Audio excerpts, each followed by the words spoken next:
ነው ሲሉ እረፍት ነው ሲሉ ድንገት ይመጣባቸዋል።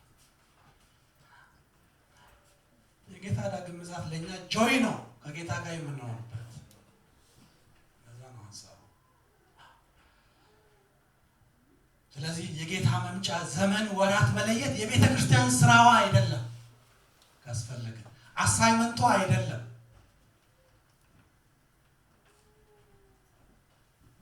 ቤተ ክርስቲያን ግን ጌታ እንደሚመጣ ትናገራለች።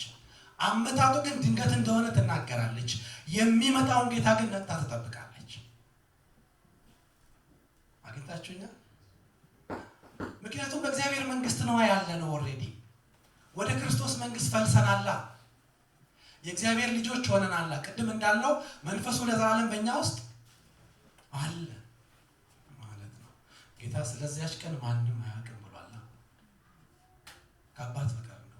አንድ ቦታ ላይ እንደውም በሐዋርያት ሥራ ምዕራፍ 1 ላይ ጌታ ሆይ ለእስራኤል መቼ ነው መንግስትን የምትመልሰው? ወራቱ መቼ ነው ሲሉ አያገባችሁም ነው ያለው ጌታ። አግኝታችሁኛል? ምዕራፍ 1 የሐዋርያት ሥራ ቁጥር 6 ላይ አያገባችሁም፣ ለእናንተ ይህን ማወቅ አልተሰጣችሁም ብሏል ማለት ነው። ስለዚህ ትንቢት የሚናገሩ ሰዎችም ላይ ጥንቃቄ ማድረግ ያስፈልጋል ማለት ነው። ስላው ያለው ከተማር ነው። ብዙዎች ስለ ዘመናት ሲናገሩ፣ ስለ ወር ሲተነብዩ፣ ስለ ቀናት ሲቆጥሩ ሚሊዮኖችን አስተዋል። ተራራ መርጠው ተከታዮች ወስደው ሲጠብቁ ያሉለት ጌታ ቀርቷል። እኛ ምን መሰክራለን? ትንቢታቸው ውሸት ነው። እሱ ግን እንደ ሌባ ይመጣል። መምጣቱ ግን አይቀርም። እንደሄደ ይመጣል። እነሆ በደመና ይመጣል። ያ ነው ለኛ የሚጠቅመን ማለት ነው።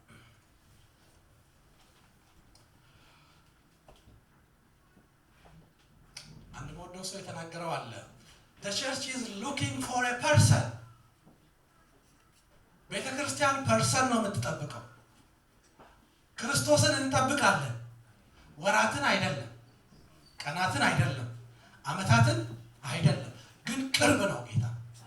መምጫው ግን ቅርብ ነው። መቼ እንደሚመጣ እሱ ያውቃል ማለት ነው።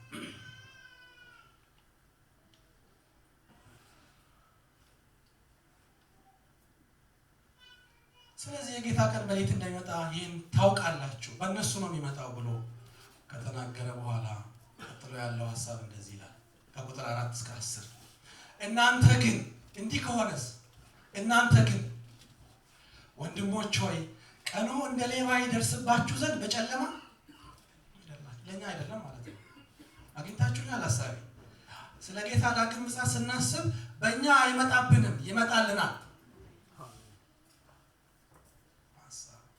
እናንተ ግን ጨለማ አይደላችሁም፣ ሁላችሁ የብርሃን ልጆች የቀንም ልጆች ናችሁ። እኛ ከሌሊት ወይንም ከጨለማ አይደለንም። እንግዲያስ እንንቀር፣ በመጠንም እንኖር እንጂ እንደ ሌሎቹ አናንቀላፋ። የሚያንቀላፉ በሌሊት ያንቀላፋሉ፣ የሚሰክሩ በሌሊት ይሰክራሉና። እኛ ግን ከቀን ስለሆነ የእምነትና የፍቅርን ጦር የመዳንን ተስፋ እንደ ራስ ቁር እየለበስን በመጠን እንኖር። እግዚአብሔር ለቁጣ የቁጣ ልጆች አይደለም። ከፍጥረታችን ነው የቁጣ ልጆች የነበር ነው። በክርስቶስ ግን ድነትን አግኝተናል። ቁጣችንን ተቀብሏል። የእግዚአብሔርን እርግማን ስለኛ ተረግሟል። በሱ ድነናል። ስለዚህ ዳግም ምጽአት ብዙ ሊያስፈራራን አይገባም። ስለእውነት ላመነ ሰው አይመስላችሁም? እኔ ብቻ ነኝ እንዲህ ማስበው ወይስ መጽሐፍ የሚናገረው? እግዚአብሔር ላረፈ ሰው ዳግም ምጽአት አያስፈራውም። ስለሆነ ለመናገር ካስፈለገ ምክንያቱም ይላል በጌታችን በኢየሱስ ክርስቶስ መዳንን ለማግኘት ነው እንጂ የምንነቃም ቢሆን የምናንቀላፋም ብንሆን ከእርሱ ጋር አብረን በሕይወት እንኖር ዘንድ ስለኛ ሞተ። አግኝታችኋል? ከእርሱ ጋር አብረን በሕይወት እንኖር ዘንድ ስለኛ እግዚአብሔር የሕያዋን አምላክ ነው። የአብርሃም አምላክ፣ የይስሐቅ አምላክ፣ የያዕቆብ አምላክ የሕያዋን እንጂ የሙታን ሙታ አምላክ የለንም። ያው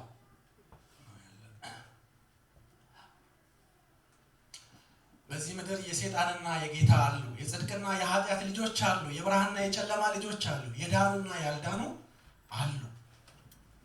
የሰይጣን በሆኑት ላይ ይመጣል፣ የጨለማ በሆኑት ላይ ይመጣል፣ ያልዳኑት ላይ ይመጣባቸዋል። ለእኛ ግን ይመጣል። ልናፍቀው ነው የሚገባው መምጣቱ።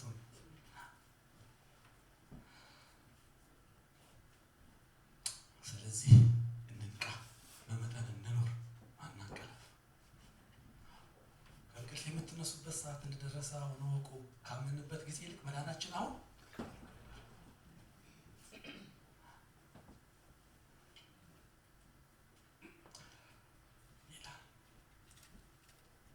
ስለዚህ የእምነትን የፍቅርን ጥሩር የመዳንንም ተስፋ እየለበሰ እንኖር። ይበላል ብዙ አንናገርም። በእውነት እዚህ ቦታ ሰዓቴን መጠቀም ፈልጋለሁ። ሰዓቱ እየደብኝ ነው መሰለኝ። ስለዚህ የምንነቃም የምናንቀላፋም ብሎ ከእርሱ ጋር በሕይወት እንኖር ዘንድ ስለዚህ ይላል መደምደሚያው ላይ ቁጥር 11 ላይ ከእርሱ ጋር አብረን በሕይወት እንኖር ዘንድ ስለኛ ሞተ። ስለዚህ ተመካከሩ። እኔችን ነው የፈለግኩት። ስለዚህ ተመካከሩ፣ ተናነጹ፣ አንዱም ስለ አንዱ ያንጸው ይጸልያል ይላል። ወንድሞች በመካከላችሁ የሚደግፉትን ግን በጌታ የሚገዟችሁን የሚገስጿችሁን ግን ታውቁ ዘንድ ስለ ስራቸውም ታከብሩ ዘንድ ከመጠን ይልቅ አከብሯቸው ዘንድ እርስ በርሳችሁ ሰላም ሁኑ ይልና ሶስተኛ ወንድሞች የሚቀጥለው ከቁጥር 14 እስከ 18 ባለው ላይ ወንድሞች ሆይ እንመክራችኋለን፣ ያለ ስርዓት የሚሉትን ገስጿቸው፣ ፍቅር የሌላቸውን አጽኗቸው፣ ለደካሞች ትጉላቸው፣ ሰውን ሁሉ ታገሱ፣ ማንም ለሌላው በክፉ ፈንታ ክፉ እንዳይመልስ ተጠንቀቁ። ነገር ግን ሁል ጊዜ እርስ በርሳችሁ ለሁሉ መልካም ለማድረግ ትጉ፣ ደስ ይበላችሁ፣ ሁል ጊዜ ሳታቋርጡ ጸልዩ፣ መልካሙን ለማድረግ አመስግኑ በሁል ጊዜ። ይህ እግዚአብሔር ፍቃድ በክርስቶስ ወደ እናንተ ነው። መንፈስን አታጥፉ፣ ትንቢትን አትናቁ። ትንቢት ተቀበሉ። ትንቢት ጥሩ ነው። ሁሉን ግን አትቀበሉ፣ መርምሩ። ምክንያቱም ከኪሳቸው ያወጡ የሚናገሩ ብዙዎች ስላሉ በእግዚአብሔር መድረክ ላይ ትንቢትን ከኪሳቸው ይመነዝሩ አሉ። መንፈስ ቅዱስ ተናገረን ብለው የሚጠነቁሉ አሉ። በእግዚአብሔር መድረክ ላይ ስልክ ቁጥር የሚናገሩ መንፈስ ቅዱስ ያናገረኝ እያሉ እንሰማቸዋለን። በዚህ ዘመን መቀለድ አያስፈልግም። መንፈስ ቅዱስ ይመጣል፣ ይመራችኋል፣ ስለ እኔ ይናገራል። ጌታ የተናገረው ስለ እሱ ነው የሚናገረው። አንድ የሚናገረው ሰው ቢኖር መንፈስ ቅዱስ ስለዛ ሰው ነው የሚናገረው፣ ስለ ጌታ። ስልክ ቁጥር፣ ቴሌፎን ካታሎግ መጠየቅ እንችላለን፣ ጎግል ውስጥ ገብተን። ጉዳዩ አይደለም። ስለዚህ ከኪሳቸው የሚያወጡትን አትስሟቸው፣ ለዩ ለዩ ይላል። ፈትናችሁ ግን መልካሙን ውሰዱ፣ አትናቁ ይላል። ስለዚህ በትንቢት መመራት አያስፈልግም፣ በእግዚአብሔር ነው መመራት የሚያስፈልገው። ትንቢት ግን ይደግፈናል። እግዚአብሔር ወዳየልን ቦታ እንድናይ፣ ተስፋ እንዳንቆርጥ ይደግፈናል። ማረጋገጫችን እንዲሆን ይደግፈናል እንጂ መመሪያችን ማን ነው? እግዚአብሔር ነው። መንፈሱ ነው የሚመራ። ምክንያቱም የሚጠራችሁ የጠራችሁ እሱ የታመነ ነው ያደርገዋል ይላል። ሌላ ቦታ ላይ ይላል በእናንተ የጀመረውን መልካሙን ስራ ይፈጽማል ይላል። ላይጀምር ላይፈጽም አልጀመረም። ዲስኩር አበዛው ብዙ። ወደ ዋናው ሀሳብ መምጣት ፈልጋለሁ።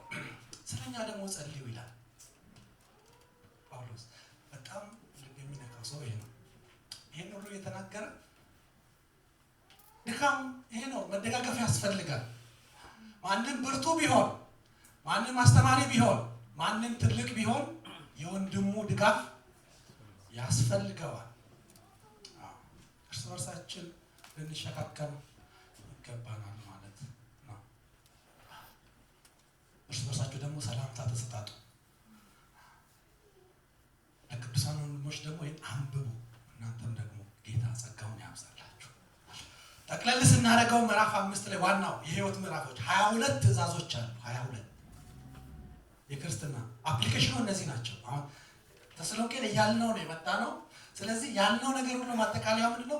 እርስ በርሳችሁ ተመካከሩ፣ በመካከላችሁ ያሉትን ደግሞ በጌታ የሚገሳጹትን እወቁ፣ ስለ ስራቸው አክብሩ፣ እርስ በርሳችሁ ሰላም ሁኑ፣ ያለ ስርዓት የሚሄዱትን ገስጿቸው፣ ድፍረት የሌላቸውን አጽኗቸው፣ ለደካሞች ትጉላቸው፣ ሰውን ሁሉ ታገሱ፣ ማንም ለሌላው በክፉ ፈንታ ክፉ እንዳይመልስ ተጠንቀቁ፣ እርስ በርሳችሁ መልካሙን ለማድረግ ትጉ፣ ሁል ጊዜ ደስ ይበላችሁ፣ ሳታቋርጡ ጸልዩ፣ ሁል ጊዜ አመስግኑ፣ በሁሉ መንፈስን አታጥፉ፣ ትንቢትን አትናቁ፣ ሁሉን ፈትኑ፣ ከማናቸውም ክፉ ነገር ራቁ፣ ስለኛ ጸልዩ፣ ሰላምታ ደግሞ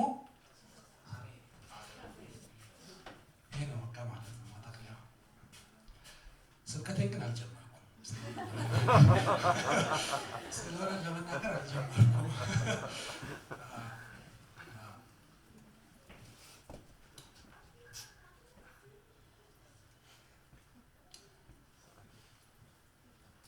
ስለዚህ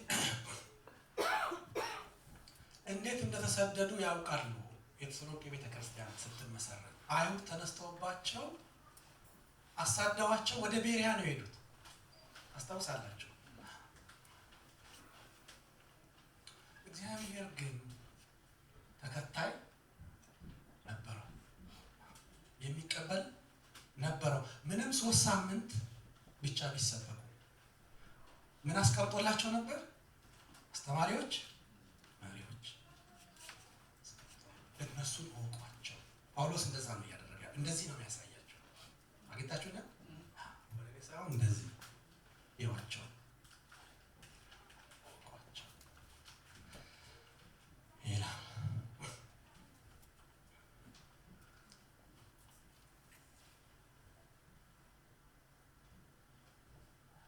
ስለዚህ በቤተ ክርስቲያን የሚመሩና የሚያስተምሩ አሉ። መንፈስ ቅዱስ ሁሉን ይገልጣል።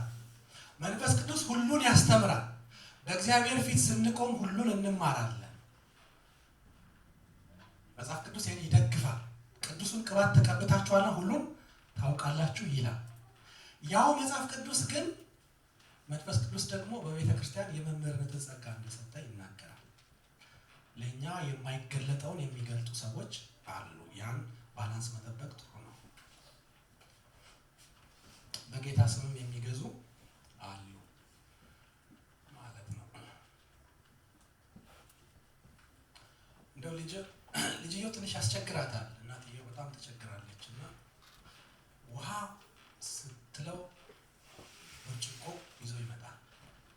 ጥረግ ስትለው ይበትናል። ተቀመጥ ስትለው ይነሳል። እና ምሳ ሊበሉ ቁጭ ብለው ነበረ። ተው ብሎ ሲነሳ ቁጭ በል አለችው። አልቀመጥም እነሳለሁ አለ። ቁጭ በል አልኳት። አልቀመጥም እነሳለሁ። በል ቁጭ በል ስትለው ተቀመጠ። ማማ ሰውነቴ ግን ቁጭ ብለዋል፣ ልቤ ግን ተነስቷል ብለዋል። እንደዛ አይደለም ማለት ነው ዋናው ሀሳቡ። ስለዚህ እንደተመረጣችሁ አውቀው የጌታ ቀን እንደሚመጣ እንደ ሌባ እንደሚመጣ ላወቁ ሰዎች በጌታ የሚገዟቸውን እንዲያውቁ ነው የሚናገረው። አንድ ምስጢር ልናገርና አለፍ። ጳውሎስ